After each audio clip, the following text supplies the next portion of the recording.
2 Coríntios 5, de 11 a 17. E assim, conhecendo o temor do Senhor, persuadimos os homens e somos cabalmente conhecidos por Deus. Espero que também a vossa consciência nos reconheça. Não nos recomendamos novamente a vós outros, pelo contrário, damo-vos ensejo de vos gloriardes por nossa causa, para que tenhais o que responder aos que se gloriam na aparência e não no coração. Porque se enlouquecemos, é para Deus, e se conservamos o juízo, é para vós outros. Pois o amor de Cristo nos constrange, julgando nós isto: um morreu por todos, logo todos morreram. E ele morreu por todos, para que os que vivem não vivam mais para si mesmos, mas para aquele que por eles morreu e ressuscitou.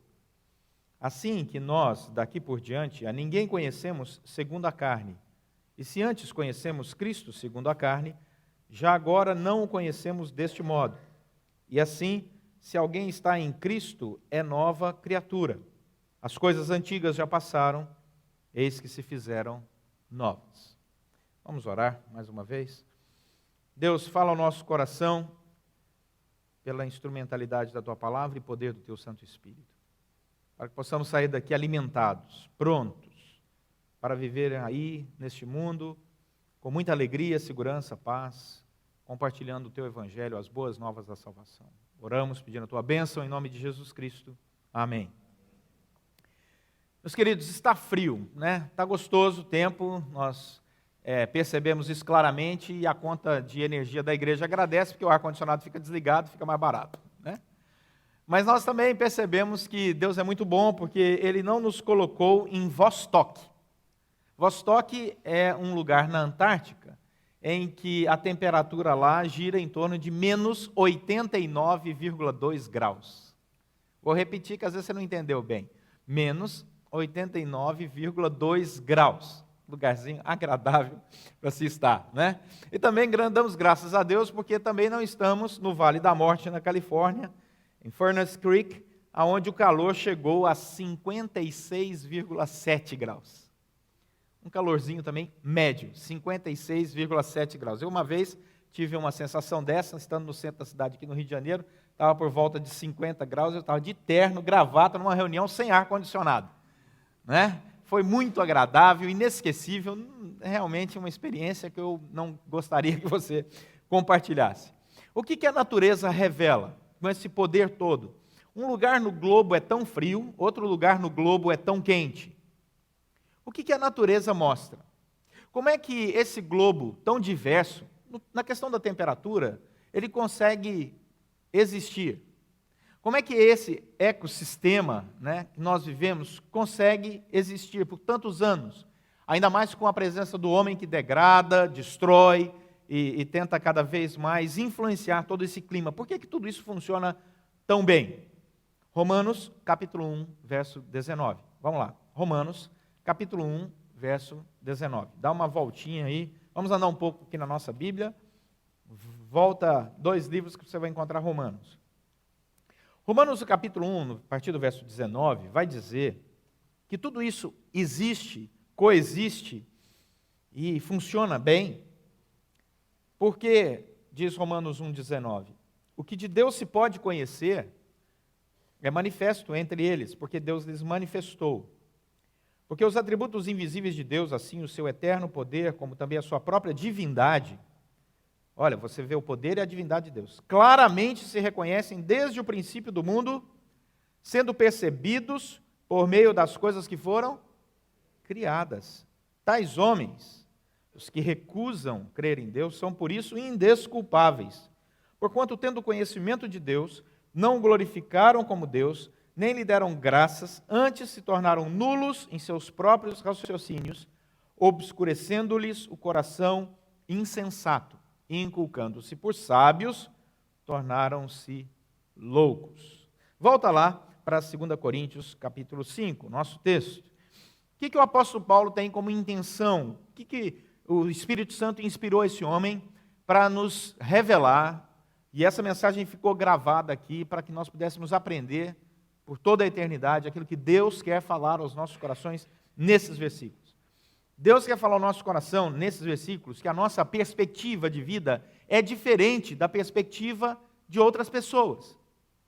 E o elemento fundamental para olhar a vida sobre uma outra perspectiva é a nossa fé em Cristo Jesus. Quando nós pensamos na perspectiva desse mundo, sobre a percepção de tudo que acontece, percebemos que existem pessoas que são contra Cristo. Preste bastante atenção nisso. Contra Cristo. Pessoas que têm raiva de Cristo. Qualquer coisa que você falar sobre Cristo, ela sai te agredindo imediatamente. Existem pessoas que matam cristãos pelo simples fato de serem cristãos.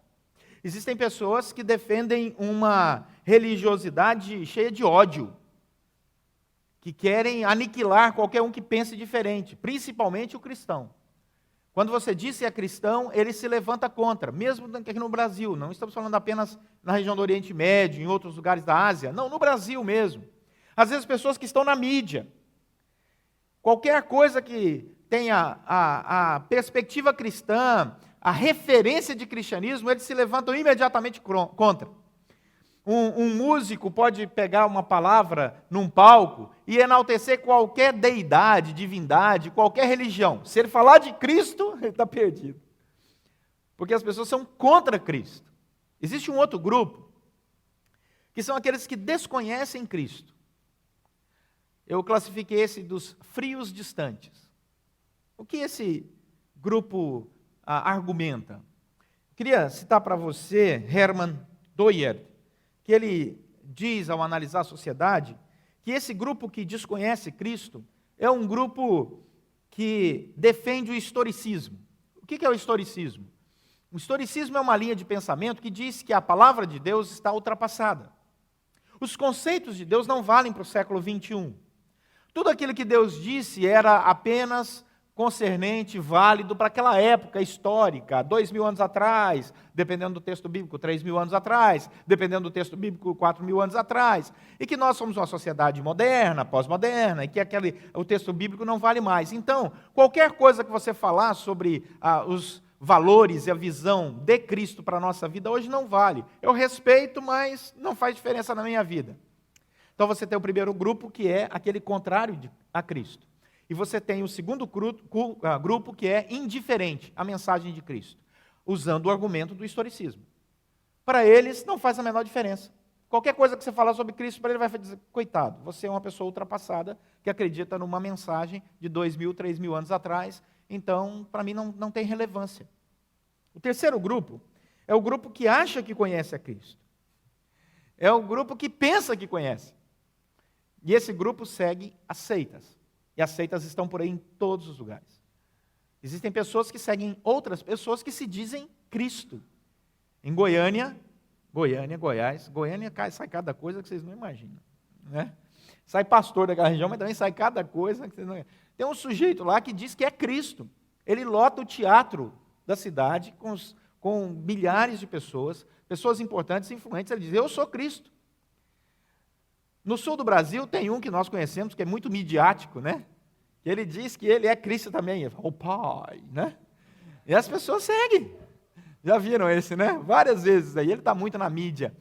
E tantos outros, esparramados pelo mundo inteiro. E existem seguidores, pessoas que acham que conhecem a Cristo, mas estão muito longe da mensagem de Jesus. Estão sendo enganadas pelos seus próprios corações. Agora, olha o versículo 16. O apóstolo Paulo diz que existe uma outra categoria. A outra categoria é aqueles que conhecem a Cristo na carne. E o apóstolo Paulo diz, eu era assim. Ele diz no versículo 16, assim que nós daqui por diante a ninguém conhecemos segundo a carne, se antes conhecemos, ele mesmo, Cristo segundo a carne, já agora não o conhecemos desse modo. O apóstolo Paulo diz, eu conheci a Cristo na carne. Que significa conhecer a Cristo na carne? Conhecer a Cristo na carne é ter um temor intelectualizado. Conhecer a Cristo na carne é crescer numa tradição religiosa cristã. É alguém que reconhece, não, existe Deus Pai, Filho, Espírito Santo, vai à igreja, entra, senta, se intitula cristão, olha para a Bíblia, diz, não, isso aqui é a palavra de Deus. conhece a Cristo apenas numa relação filosófica, ideológica, religiosa, tradicional, cristã. Mas não tem vida com Cristo. É muito interessante, o apóstolo Paulo diz assim, eu vivia isso, um tradicionalismo vazio, um tradicionalismo de estudo seco, árido. Eu não me relacionava com Cristo. E o último grupo é o grupo que conhece a Cristo porque Cristo se revelou a ele. Então vou lembrar você, o primeiro grupo é o grupo contra Cristo. Se você se disser cristão, eles vão se levantar contra você e vão te criticar e vão tentar tirar de toda forma a sua fé do coração. Existe o grupo que é frio. Eles são completamente frios e distantes. O cristianismo não vale mais, a Bíblia está ultrapassada, não se relacione com isso. O terceiro grupo é aquele que acha que conhece a Cristo, mas segue uma seita. Está por aí seguindo outros líderes, falso evangelho, falso Cristo. O quarto grupo é o que segue a fé cristã, mas sem se relacionar com Cristo. É só tradição. A tradição manda, eu vou fazer. A tradição diz que isso é certo, eu vou fazer. E ele acha que vai entrar no céu, um dia vai herdar a vida eterna, porque a tradição está garantida. Eu já conversei com alguns jovens ao longo do meu ministério, que eles dizem assim, pastor, eu não vou na igreja, mas minha mãe vai, ora por mim, eu sei que um dia que eu morrer, eu vou para o céu. E aí a minha resposta era, olha, Deus não tem neto, só tem filho. Então, toma cuidado, que você está querendo entrar pela via, assim, familiar, na fé da sua mãe, fé do seu pai, fé da sua avó, cuidado, porque não é isso que a palavra do Senhor diz. E, portanto, existem esses que conhecem essa fé, e esse Cristo pela carne, o apóstolo Paulo diz que ele era um assim, mas, em último lugar, existem aqueles que conhecem a Cristo, porque Cristo se revelou a eles. Vamos dar uma olhada nessa revelação. Lucas, capítulo 24, verso 31. Evangelho de Lucas, capítulo 24, verso 31. O texto vai dizer que os discípulos no caminho de Emaús, depois da ressurreição de Cristo, estão andando, 2 discípulos. Jesus ressuscita, e várias pessoas já agora reconhecem a Jesus ressuscitado, e diz esse texto que esses 2 discípulos estão caminhando de Jerusalém para Emaús, um caminho de 11 quilômetros, e aí Jesus ressuscitado se coloca ao lado deles. E diz o texto que eles não reconhecem que é Jesus.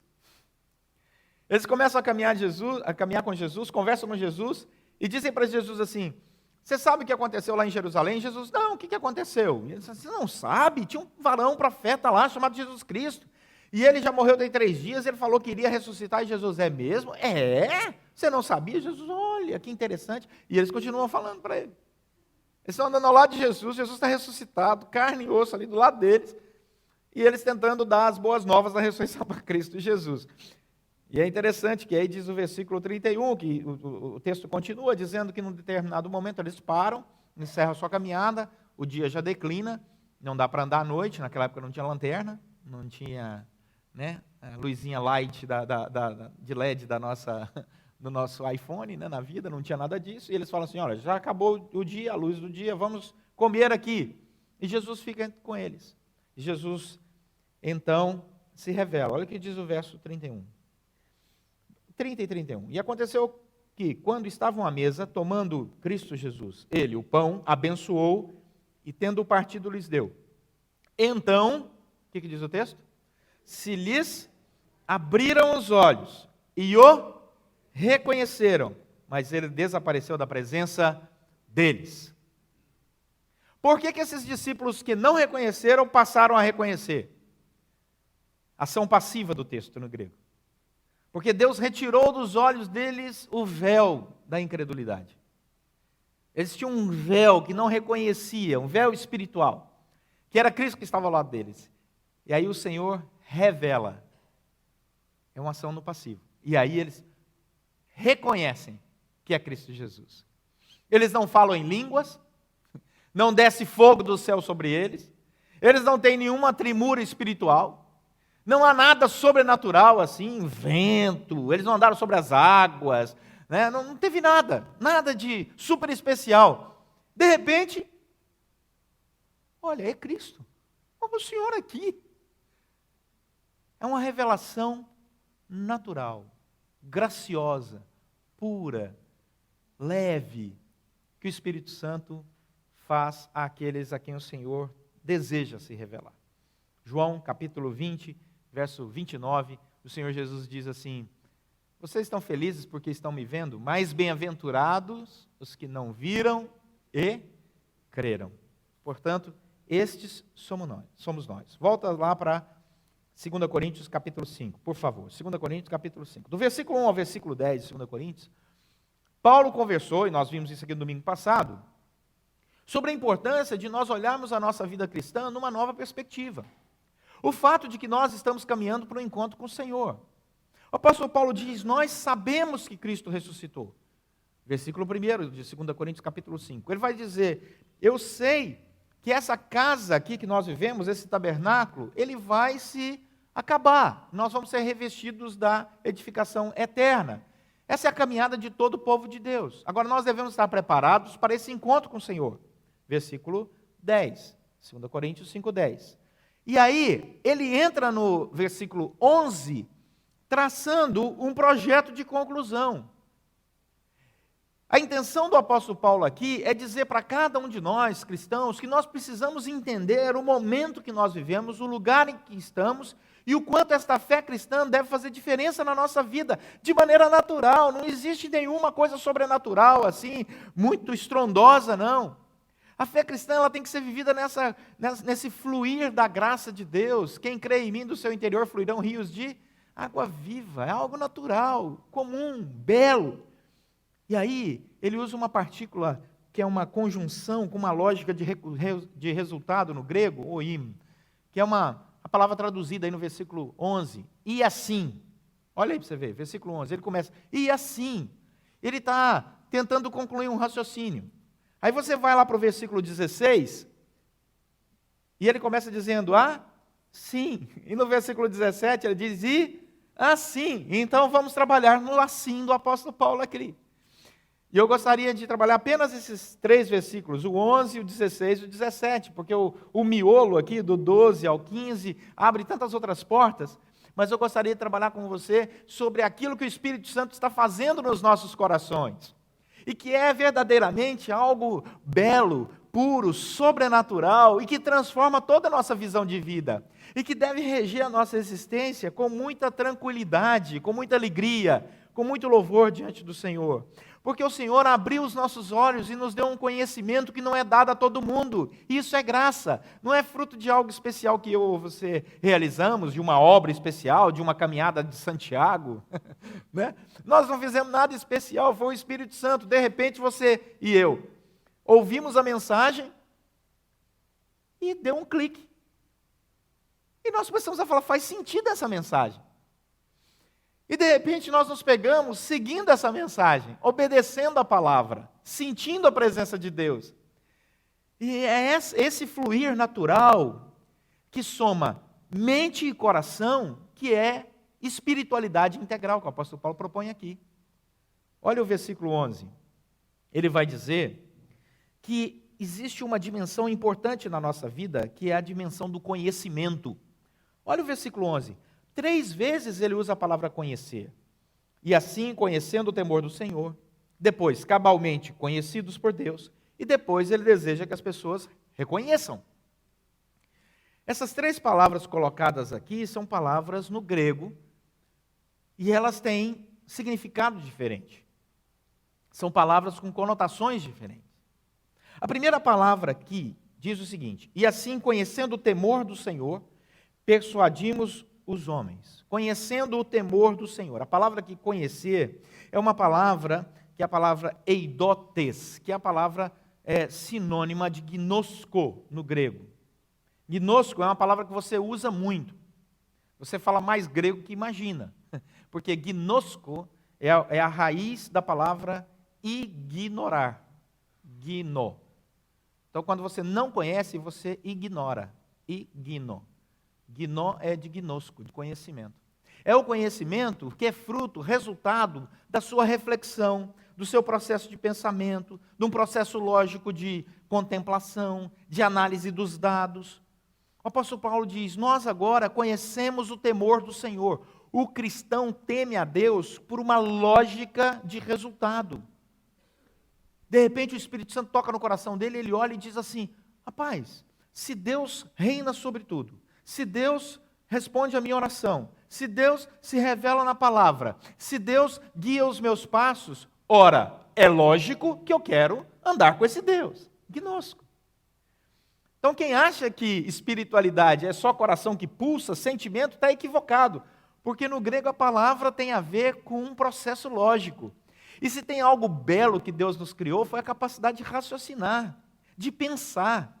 A diferença entre possessão demoníaca e ação do Espírito Santo é muito clara. Quando o demônio toma conta da vida de uma pessoa, e uma pessoa fica possessa de um espírito demoníaco, todo o seu ser é apagado. Tanto é que quando uma pessoa é liberta de uma possessão demoníaca, ela não lembra o que falou, não lembra onde esteve, não lembra o que bebeu, o que fez, nada disso. Porque o inimigo, ele apaga a capacidade lógica, ele suprime essa beleza criadora de Deus naquele indivíduo, que foi levado para esse laço.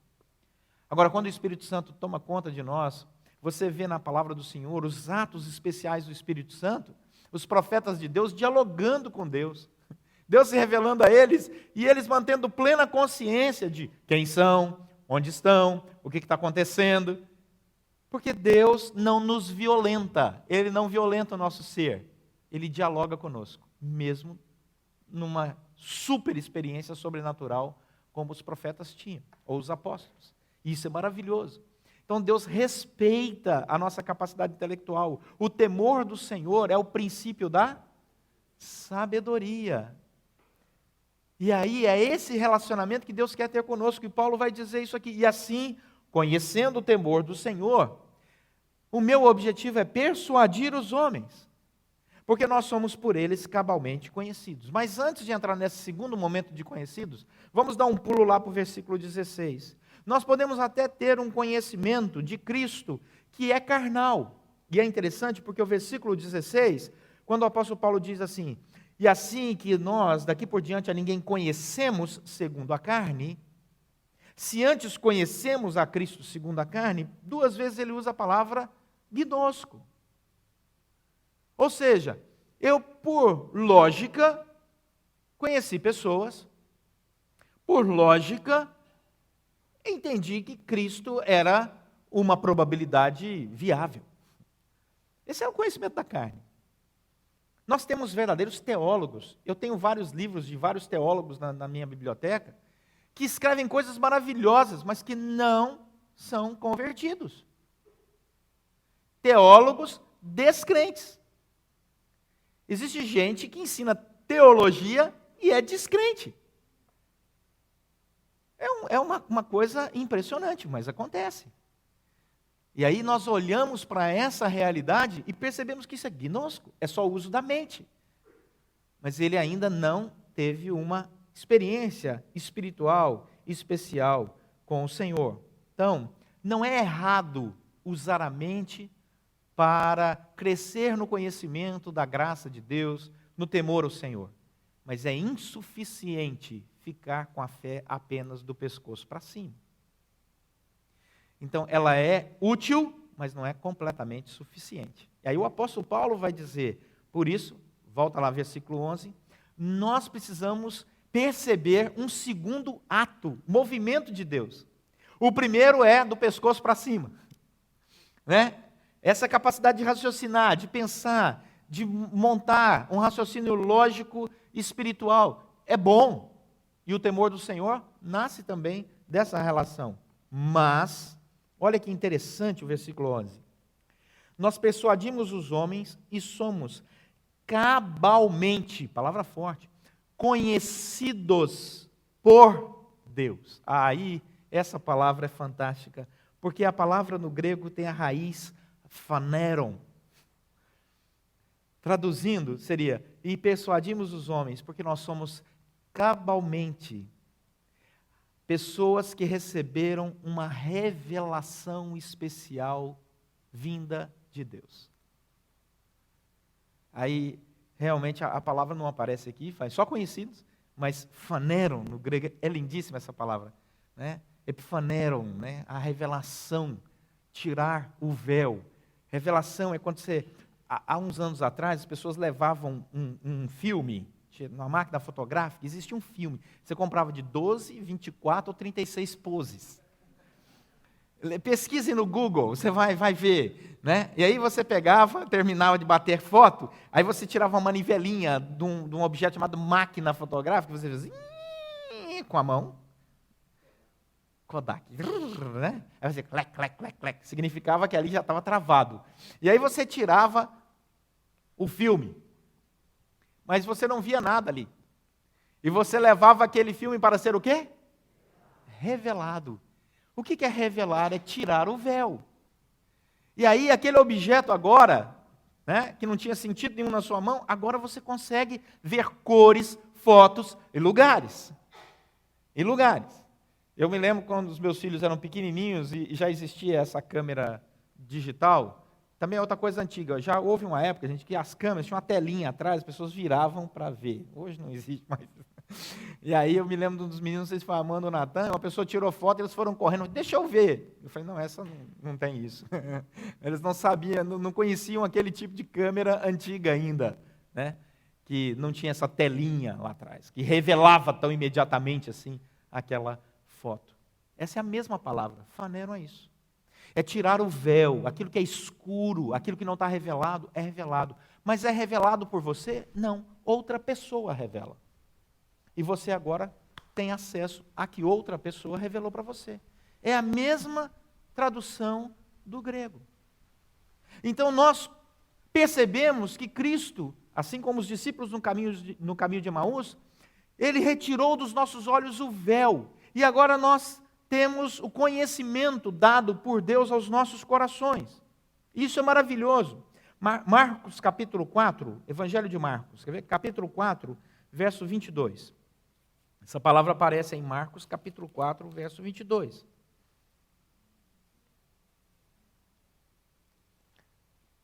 Jesus está falando sobre o evangelho que as pessoas que ouviam dele não entendiam.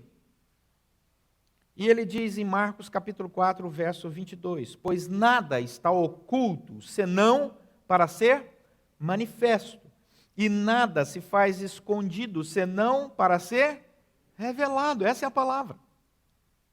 Lá em João capítulo 17, verso 6, essa palavra aparece de novo.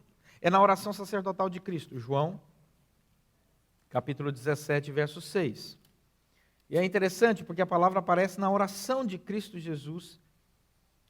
E Jesus está lá em João capítulo 17, verso 6, e ele diz, eu manifestei, Jesus falando com Deus Pai, eu manifestei o teu nome aos homens que me deste do mundo.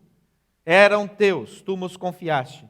E eles têm guardado a tua palavra. Eu manifestei o teu nome aos homens, todos eles? Não, apenas aos que me deste no mundo. Essas pessoas, efaneram, tiveram a revelação, entenderam a linguagem, o projeto, a vontade espiritual de Deus para cada um. Então volta lá para 2 Coríntios capítulo 5. O conhecimento vem como fruto da graça de Deus. Não se faz nada, não se empreende uma caminhada, não se faz oração de Jericó, campanha de Jerusalém, não se sobe o Morro Sinai, não se paga para alguém levar o seu nome num papelzinho escrito para queimar lá no Hebron, né? Não se mergulha no Rio Jordão para alcançar isso, isso é graça. O Espírito Santo nos dá. Um dia você está sentado ouvindo o Evangelho e de repente, clique, tudo faz sentido. E você sente essa revelação de Deus.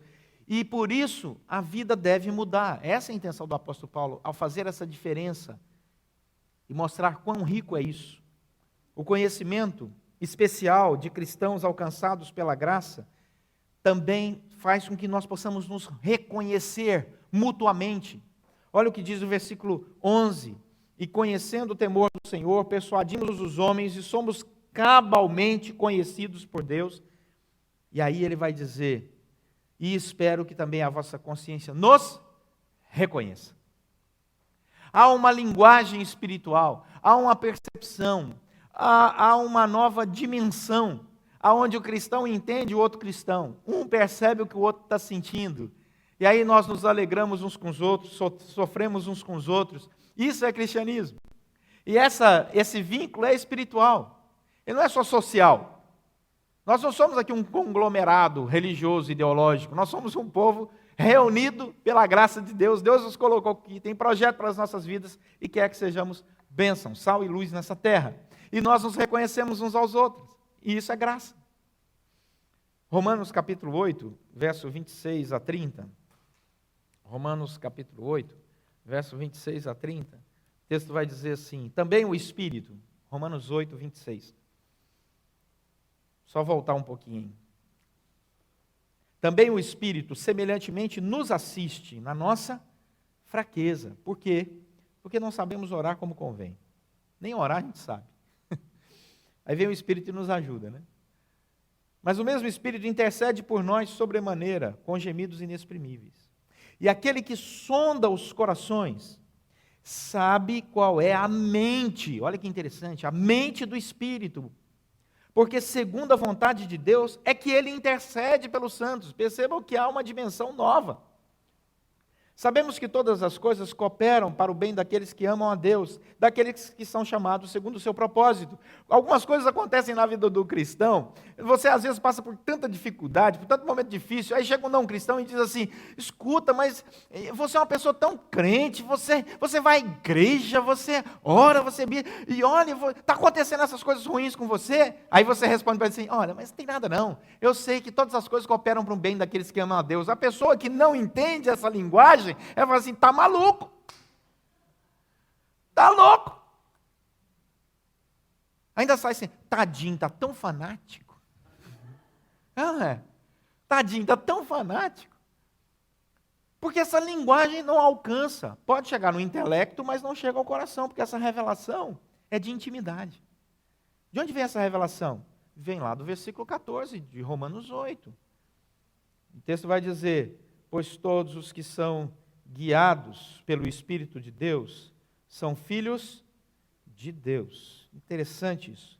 Porque não recebestes o espírito de escravidão para viveres outra vez atemorizados, mas recebestes o espírito de adoção, baseados no qual clamamos: Abba, Pai. Versículo 16. O próprio Espírito de Deus testifica com o nosso espírito que somos filhos de Deus. É uma comunicação espiritual, não há uma chancela pastoral, em que os irmãos chegam assim: pastor, eu sou filho de Deus ou não é? Deixa eu ver sua carteira de identidade. Esse é filho. Chegou outro: não, você não é filho. Não existe isso. Não existe uma santa indulgência protestante, né, para essas coisas. Isso é uma relação espiritual. O Espírito Santo vai lá e toca o seu coração. Essa é uma certeza sua, do seu relacionamento com Deus. Isso é fruto do Espírito Santo. Não se compra, não se vende, não se troca. É graça. E aí, nós voltamos lá para 2 Coríntios capítulo 5, para fechar as portas que nós abrimos. Né? Abrimos um monte de porta. E como vamos fechar essas portas? O nosso encontro gracioso com Cristo Jesus, assim como os discípulos no caminho de Emaús, ele tocou nossa mente e nosso coração. Não é apenas o temor do conhecimento, não é apenas uma ideologia bonita, não é apenas um raciocínio lógico que viver no meio de irmãos é muito bom. Não é apenas isso. Isso compõe, mas não é suficiente. É mais que isso. É um encontro com a graça que transforma. Natural. Você não tem nenhuma grande revelação, como eu disse, de falar a língua, subir morro, sentir um êxtase espiritual. Eu estava meditando e eu senti meus pés levitando, e de repente eu bati a cabeça no teto e falei: Senhor, estou levitando, agora sim sou cristão. Não, é uma revelação natural de Deus. Aí diz o versículo 17: e daí? É a conclusão de Paulo. Tá bom, entendi, graças a Deus por isso, o Senhor tocou meu coração, revelou a palavra, eu sinto, epifaneron, né? É a revelação, faneron.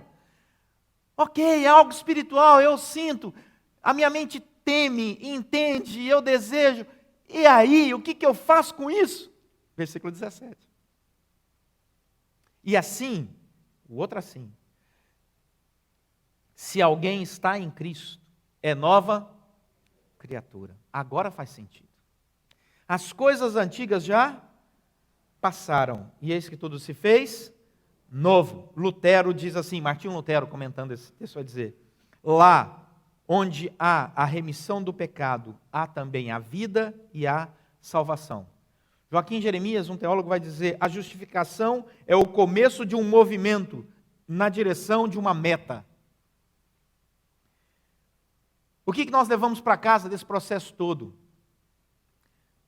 As coisas antigas passaram. Tudo se fez novo. A minha vida foi transformada por esse encontro gracioso de Deus comigo. Eu sinto isso. Há um testemunho do Espírito Santo que eu sou filho de Deus, filha de Deus. E isso transforma a minha maneira de ver as coisas. Portanto, agora eu ando em novidade de vida. E eu sei que estou vivendo num mundo completamente avesso ao Evangelho. E eu tenho que estar preparado para isso. Que algumas pessoas vão odiar a mensagem de Cristo e vão me odiar pelo simples fato de ser cristão. Eu estava conversando com o pastor Alexandre e nós temos tido algumas experiências muito interessantes. Dependendo da loja que você vai comprar carro, eles não fazem crédito para pastor. Dependendo do plano de saúde, eles não atendem pastor. E assim por diante, nós estamos vivendo uma época agora em que eu tenho um colega pastor que foi numa grande rede de supermercados fazer aquele cartãozinho. O senhor tem um cartão fidelidade? E ele todo animado. Não, faça que o senhor tem desconto. Ele chegou lá para fazer o formulário, quando ele falou, profissão, ele falou assim, não, meu ministério, eu sou pastor, então o senhor não pode fazer.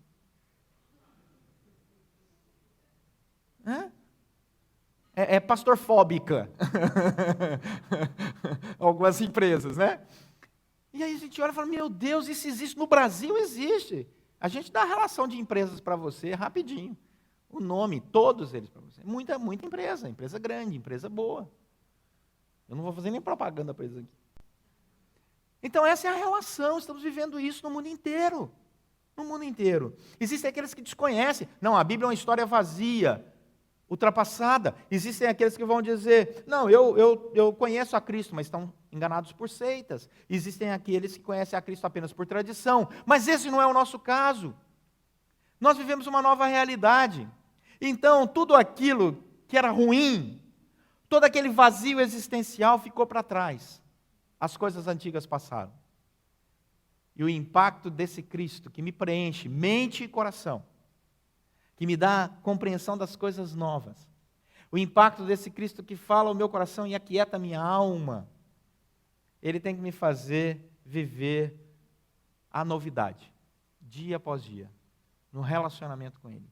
Cada dia, aprendendo coisas novas. Cada dia, vendo Ele cuidar de mim de uma maneira diferente. Cada dia, sendo ensinado nos detalhes. Cada dia, compreendendo que Deus está guiando cada passo da minha existência. Eu não preciso de grandes manifestações espirituais. Se há uma vez ou outra acontecer, graças a Deus, Ele está no controle de tudo. Mas o que interessa é que a inteireza do meu ser, mente e coração, estão completamente conectados com essa nova realidade. Isto é novidade de vida, diz o apóstolo Paulo. Portanto, não devemos aceitar qualquer proposta de um cristianismo pobre. Não aceitamos qualquer proposta de um cristianismo baseado apenas no emocionalismo ou apenas no racionalismo. Deus nos chamou para somar razão e emoção. Julgar todas as coisas, todas as nossas experiências, toda a nossa caminhada nessa jornada, glorificando a Deus e percebendo que Deus está cuidando de nós em todo tempo, em todo momento.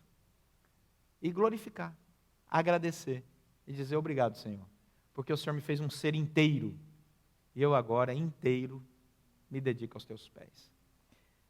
Em direção ao outro, disse o apóstolo Paulo aqui, eu espero que o outro possa também me reconhecer. É isso que ele diz aqui no versículo 11. A minha expectativa é que todas as pessoas possam viver debaixo desta mesma maravilhosa graça. E essa é a minha função, falar do cristianismo integral para todo mundo, mente e coração. É isso que o mundo precisa, pessoas espiritualmente equilibradas, que julgam todas as coisas à luz da Escritura Sagrada. Se eu errei no passado, eu não vou ser mais acusado, porque as coisas antigas já passaram. Mas qual é a minha perspectiva então? Eu quero viver o novo que Deus tem para mim. E amanhã é uma nova segunda-feira, é uma nova oportunidade. A antiga segunda-feira já passou e tudo se fez novo. Amém? Amém. Vamos orar.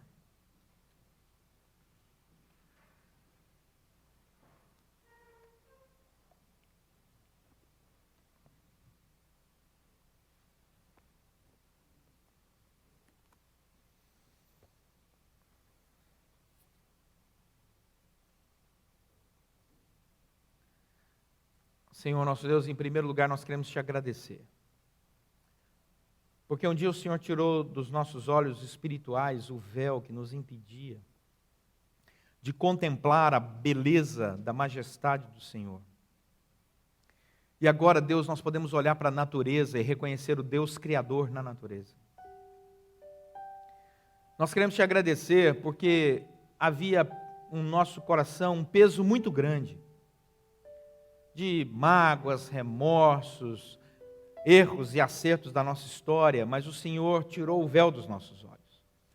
E o nosso coração agora sente a alegria do perdão.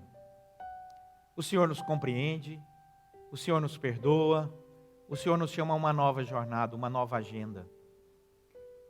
E nós percebemos que essa tua paciência se renova dia após dia, no teu imenso amor e cuidado por todos nós. Nós queremos te agradecer, ó Deus, porque o Senhor não excluiu de nós a capacidade de pensar, de usar a lógica, mas ao mesmo tempo recheou ela de amor, alegria e adoração. E assim, ó Deus, como seres inteiros, nós queremos te agradecer, porque as coisas antigas ficaram, e agora tudo se faz novo, nessa nova perspectiva de Cristo na nossa vida, abrindo portas, indicando o caminho, e colocando a mão no nosso ombro em todo o tempo, dizendo: não temas, eu estou contigo, por onde quer que andares. Como é bom, Senhor, sentir a Tua viva presença nas nossas vidas, Tua proteção, Tua graça, Tua misericórdia. Nós oramos agradecidos, pedindo a Tua bênção, em nome de Jesus Cristo. Amém.